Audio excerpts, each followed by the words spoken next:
Hi everyone, welcome back to my channel. So कैसे हैं आप सब? आई होप आप सब अच्छे होंगे। सो आज की वीडियो में हम बात करेंगे लिबरलिज्म के बारे में। So let's get started. देखो, लिबरलिज्म बेसिकली दो चीज़ों के साथ जुड़ा हुआ है। First reason, second human values. Reason और ह्यूमन वैल्यूज़ के साथ लिबरलिज्म जुड़ा हुआ है और इसके जो मेन पियोनियर है वो कौन है? Benjamin constant. बेंजामिन कॉन्स्टेंट इनके मेन पियोनियर हैं। पियोनियर का मतलब होता है अग्रदूत। सो मॉडर्न स्टेट के फिलोसफर्स के लिए लिबरलिज्म क्या है? फ्रीडम, पर्सनल फ्रीडम में है, यानी कि हर एक इंडिविजुअल के पास पर्सनल फ्रीडम होनी चाहिए जिस पर किसी का भी इंटरफेरेंस ना हो। सो अर्लीस्ट लिबरलिस्ट जो थे वो प्रोटेस्टेंट थे। इन्होंने 16th सेंचुरी में चर्च में रिलीजियस हायरार्की को और ऑर्थोडॉक्सी यानी कंजर्वेटिव्स मीन्स रूढ़िवाद, जो हम पहले भी डिस्कस कर चुके हैं, उनको चैलेंज किया और प्रोटेस्टेंट रिफॉर्मर्स ने ट्रू रिलीजन के बारे में बताते हुए क्लर्गी यानी पादरी की अथॉरिटी को इंटरप्ट किया। सो ये था लिबरलिज्म का हिस्टोरिकल बैकग्राउंड। अब हम डिस्कस करेंगे क्लासिकल लिबरलिज्म के बारे में। ओके, सो classical liberalism basically John Locke की फिलॉसफी से जुड़ा है। इनमें एडम स्मिथ, थॉमस पेन ये भी इनमें शामिल हैं। सो जॉन लॉक ने 3 पॉइंट्स पर सबसे ज़्यादा फोकस किया है। First, limited government. Second, rule of law. Third, inviolability of private property. So 20th century के क्लासिकल लिबरलिज्म के सपोर्टर्स जो कि थे हेयक, नॉजिक, फ्रीडमैन, उन्होंने प्रोग्रेसिव डॉक्ट्राइन्स पर ट्रस्ट बिल्कुल भी नहीं किया। सो इन्होंने बेसिकली क्या किया है? डिस्ट्रीब्यूटिव जस्टिस जैसे वैल्यू और वेलफेयर स्टेट जैसे पॉलिटिकल अरेंजमेंट्स को भी पूरी तरीके से गलत बताया। उनका क्या मानना था कि इन अरेंजमेंट से स्टेट के पास ज़रूरत से ज़्यादा पावर आ जाती है जो कि लोगों के लिए बिल्कुल भी सही नहीं होती है। Okay, so basically John Locke ने क्या बताया कि हर एक इंडिविजुअल के पास 3 बेसिक नेचुरल राइट्स होते हैं। First, right to life, right to liberty, right to property, यानी सबको अपनी ज़िंदगी अपने तरीके से जीने का राइट होना चाहिए। सेकंड, उनको अपनी लाइफ अपने तरीके से जीने का राइट होना चाहिए, उन्हें फ्रीडम मिलनी चाहिए। थर्ड, राइट टू प्रॉपर्टी, यानी कि फिजिकल लेबर से जो भी कोई भी प्रॉपर्टी अपने पास रखता है तो उस पर उसका पूरा राइट होता है। और स्टेट का क्या काम होता है? उनके तीनों नेचुरल राइट्स को प्रोटेक्ट करना। Okay, so as you know, a political ideology explains our social reality, interprets it in a certain way, evolves a set of interrelated principles, contests the nature of the political and prescribes appropriate action. So, there is, however, a closed and rigid structure to ideology that does not leave much room for flexibility of interpretations or contestations of received ideas, both in prescribing a set of beliefs and in setting an agenda for action. And ideology may not provide much space for creative interpretation that one may find, for instance, in various ethical debates carried out in a contemporary political theory.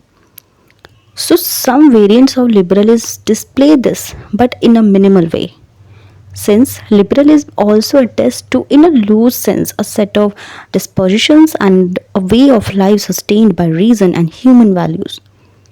It is in many ways more flexible than an ideology. Indeed, liberalism itself offers an intellectual climate and platform made possible by its commitment to freedom and toleration for other ideologies to exist and function. As Alan Ryan makes it clear, whatever liberalism involves, it certainly includes toleration and an antipath to closing ranks round any system of beliefs. So, liberalism has a long history than most political ideologies. It has primarily evolved out of sustained struggles against hierarchically organized social and political relations. So, in many ways, liberalism captures the ideological map of various political struggles that human beings have witnessed roughly in the last 300 years.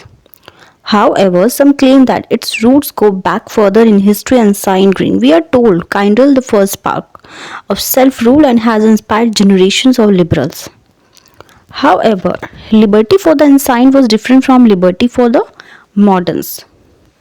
So Benjamin Constant, a former of liberalism, held that liberty for the ensign consisted in an active and constant participation in collective power, whereas for the moderns it consisted in peaceful enjoyment of private independence.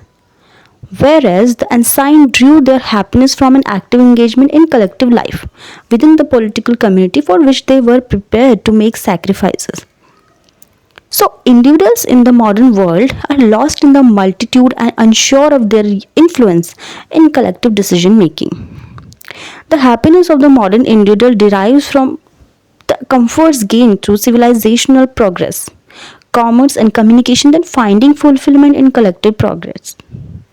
So, Constant offers us a powerful diagnosis of modernity, but the contrast he draws between ancient and modern liberty pleads the impossibility of reshorting the liberal project from ancient roots.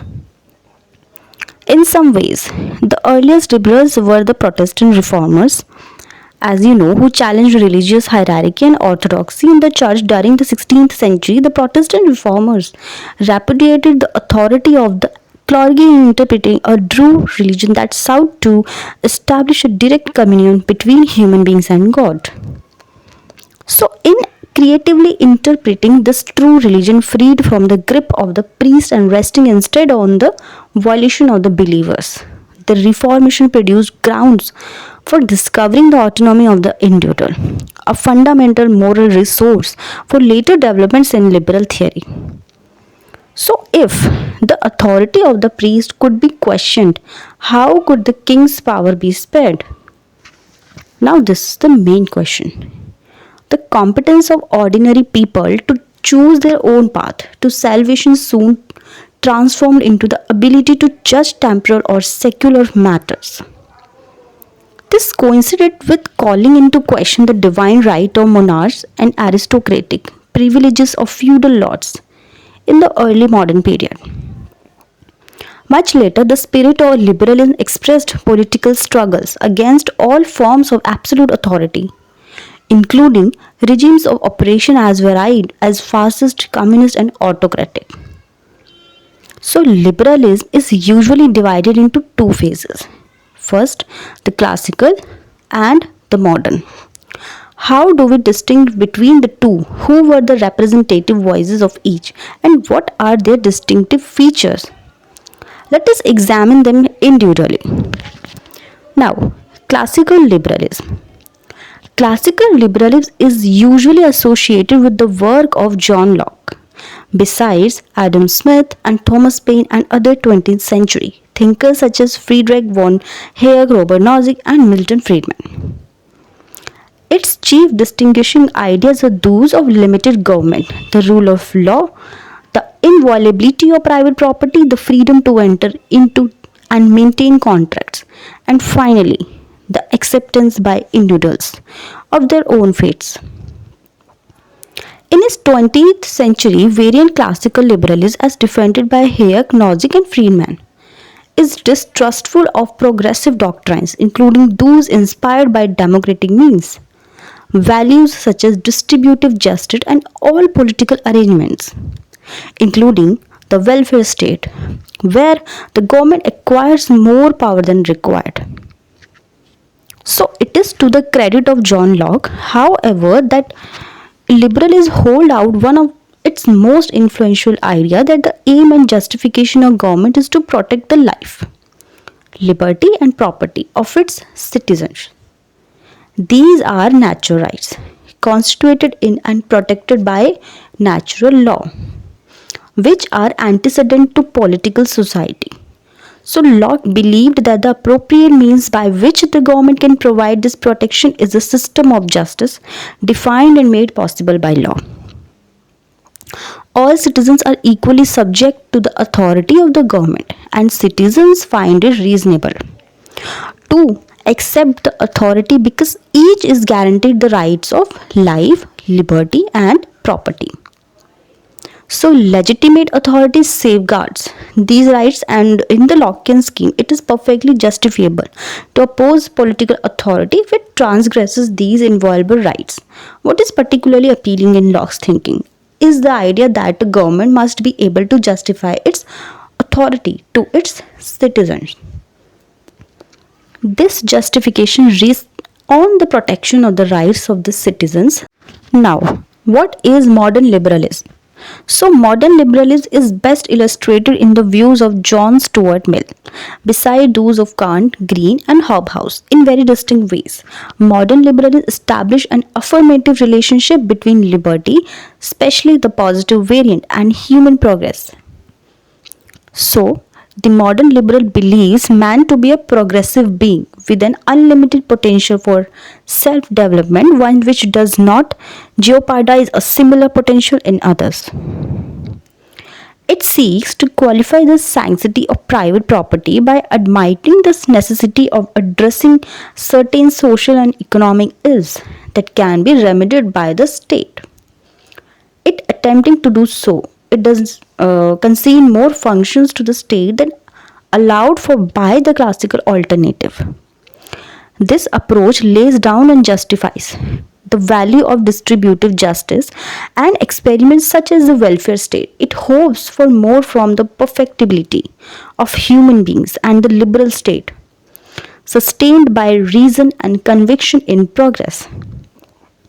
So, the idea that both human beings and society can be perfected by the use of reason was brought home most forcefully by the Enlightenment.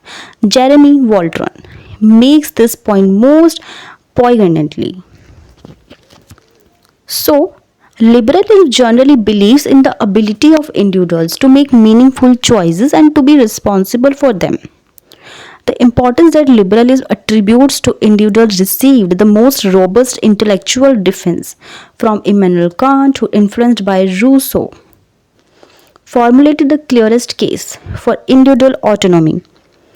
Kantian autonomy may be understood as a condition in which individuals are free from external determinations such as coercion, threat, or manipulation in taking actions to implement one's choices. In making such choices, an individual is also to be free from internal influences such as passions or prejudices and instead be guided by reason, understood in the final analysis at conformity to universalizable principles. Kant held that all human beings are equal in their capacity for autonomy, that this capacity explains an individual's moral responsibility and human dignity, and that morality requires that we respect everyone capable of autonomy. He thus expressed the idea that individuals are entitled to equal respect, hindrance to which is the denial of universal morality. So, John Stuart Mill further reinforced liberalism by arguing that it is morally impermissible to interfere with the actions of individuals even if they are motivated by irrational or emotive considerations, provided the actions in question do not harm others. As Mill argues, liberalism is opposed to the coercion of even non-autonomous actions, so long as such actions are compatible with the autonomous existence of others. Disagreeing with Bentham's utilitarianism, Mill opposed paternalistic interference intended to benefit individuals. This opposition is based on the liberal belief that individuals know best what is good for them, and even if they are mistaken about this, it is better to allow them to make such mistakes than impose an aligned view about what is in their mind interest. Governments must adhere to the requirement of not imposing what they think is best for their citizens. This would promote, as Mill hoped and justified, a diversity of ways of life. So, what links both traditions, classical and modern, is an opposition to absolute power, a distrust of political authority, and a wholehearted affirmation of the values of freedom and autonomy of individuals. Alright, now contemporary liberalism. So, Locke, Kant, and Mill have been the three most important thinkers who shaped the modern liberal tradition. Contemporary liberalism owes much to them. However, if one has to single out one important political philosopher of the 20th century whose influence has been the most profound in liberal thinking, it is John Rawls. Two monumental treatises written by Rawls, A Theory of Justice and political liberalism have set the contemporary terms of debate and discussion on liberalism and its values. Rawls revived the social contract tradition of Locke, Rousseau, and Kant. Both redeployed and deepened Mill's vindication of liberty in a free society and argued against conventional judgments, especially those of utilitarianism that treated individuals as means towards attaining the collective good.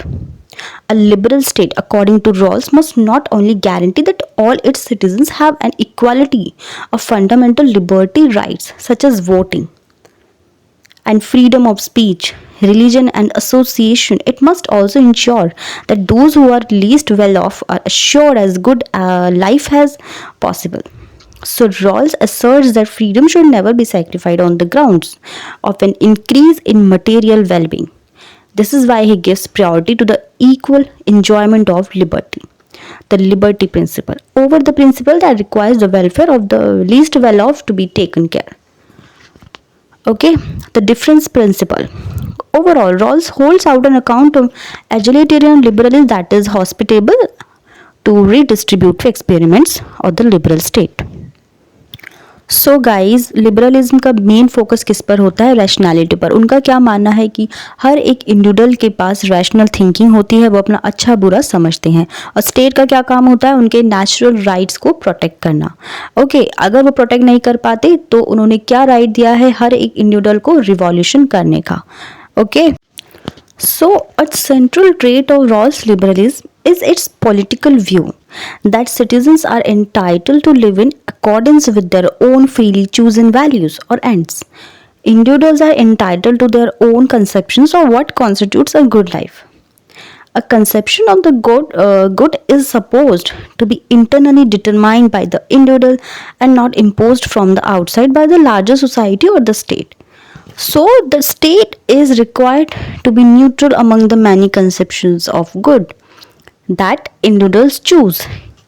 Neither can the state nor the larger society pass judgments on how to lead a good life, which religion one must adopt, or the values one must live by. A primary ambition of Rawls works to the free the idea of what is right and just from the idea of what is good or advantageous for an individual, and in giving primacy to the former over the latter, the priority of the right over the good.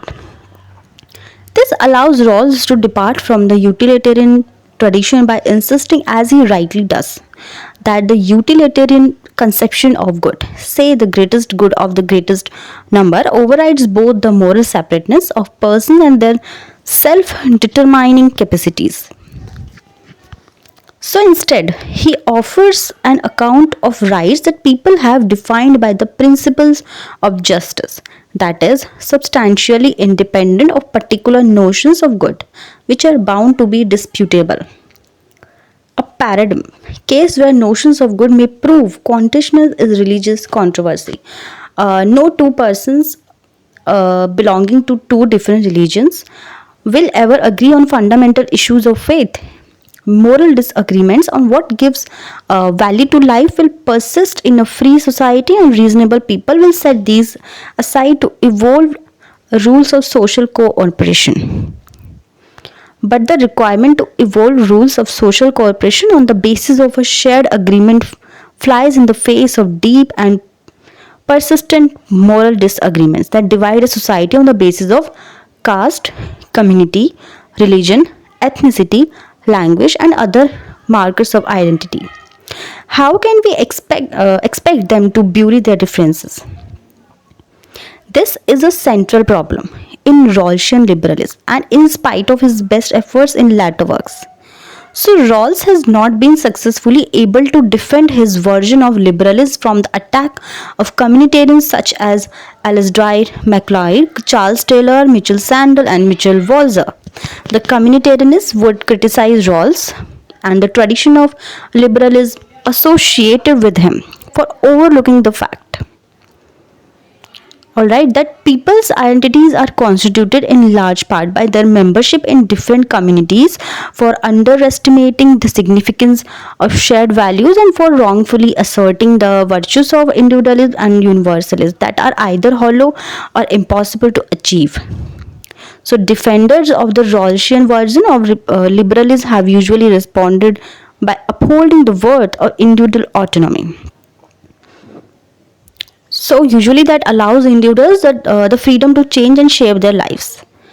The unattractiveness of the idea that a state must use coercion to keep the community united, and a political morality that rises above the bias of particular context. So, the liberal communitarian debate has evoked a rich body scholarly literature in recent times. The debate in its various forms has enriched liberalism in a number of ways.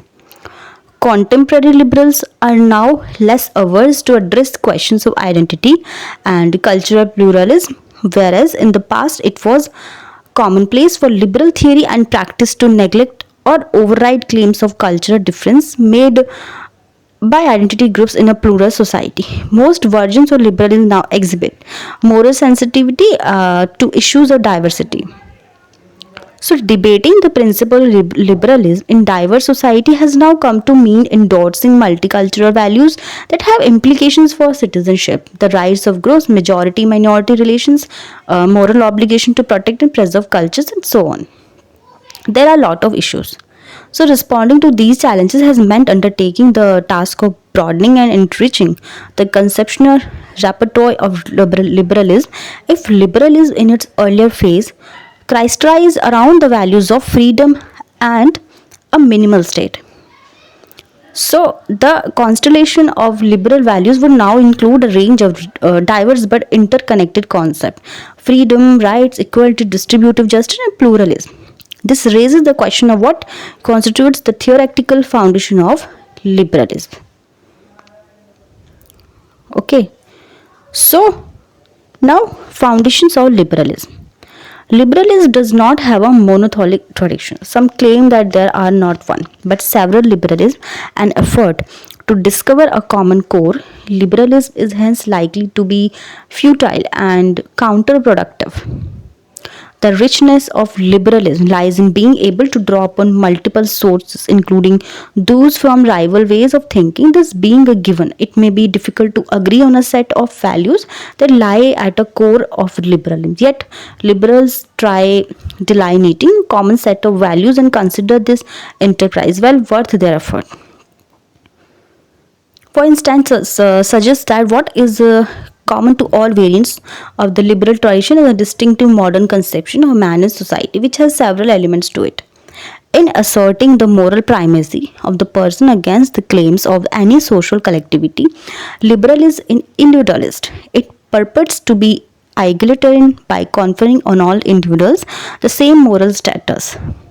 In affirming the moral unity of the human species, liberalism is universalist. Finally, it is meliorist in pronouncing that social institutions and political arrangements are improvable. So, is grace analysis persuasive? So, grace interpretation, it might be said, blots out some significant transformation that liberalism has undergone in the recent past. For instance, an insistence on viewing liberalism as essentially individualist fails to notice and take stock of the various ways in which liberal values have come to roost in the negotiate with dissimilar values in different contexts. So the argument here is that there is no one way of claiming what a distinction liberal way of life is. Moreover, this argument cuts into liberal claims of universalism that we has already been discussed above in the context of the communitarian critic or Rawlist liberal.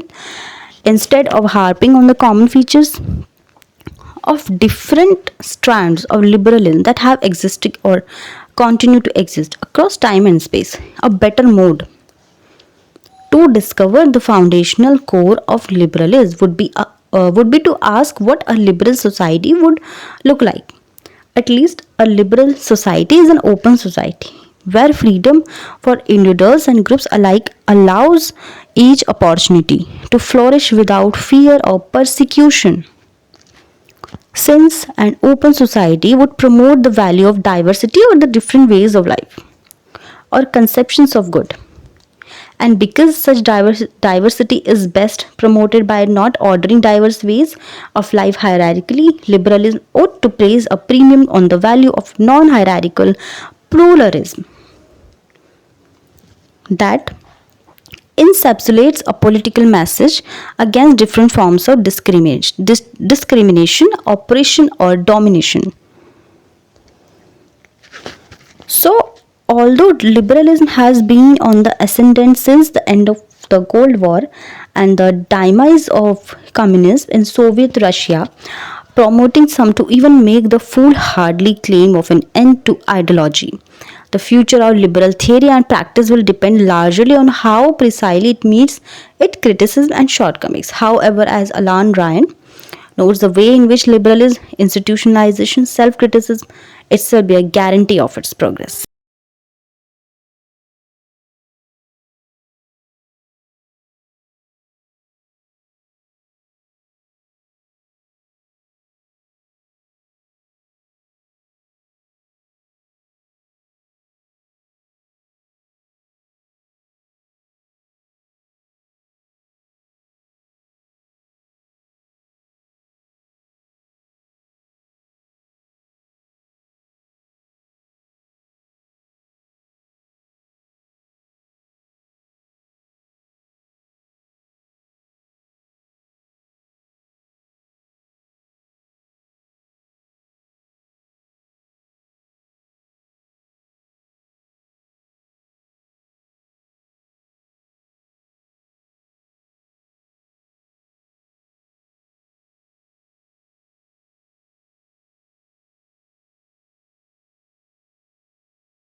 So guys आज के लिए बस इतना ही। I hope आपको clear हो गया हो। मैंने दोनों ही लैंग्वेज में समझाने की कोशिश की है। अगर आपको कोई भी डाउट है तो आप मुझसे पूछ सकते हैं।